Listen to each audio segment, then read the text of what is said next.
इकडे लातूरमध्ये देखील बोगस खतांचा साठा जप्त करण्यात आलाय। रेणापुरात गोदामावर कृषी विभागानं धाड टाकली।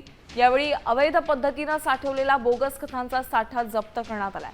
या कारवाईमुळे अवैध खत विक्रेत्यांचे धाबे दणाणलेले असून शेतकऱ्यांची फसवणूक टाळण्यासाठी कृषी विभागानं हे धाडसत्र अधिक तीव्र केलंय।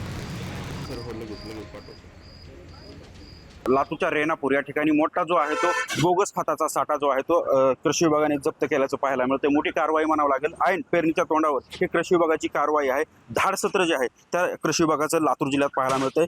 लातूरच्या रेणापूर या ठिकाणी अवैध खताचा साठा जो आहे तो कृषी विभागाच्या या पथकाने पकडल्याचं चित्र पाहायला मिळतंय। मोठ्या प्रमाणात हा जो साठा आहे तो एका गोडाऊन मध्ये करण्यात आला होता आणि या अधिकाऱ्यांनी हा जो साठा आहे तो साठा पकडण्यात आला। मला सांगा कुठल्या व्हरायटीचा हा खात आहे आणि काय कारवाई केली? हे सॉफ्टफीड इंडिया रिपॅक्टेड प्रायव्हेट लिमिटेड या कंपनीचं 2020 आहे।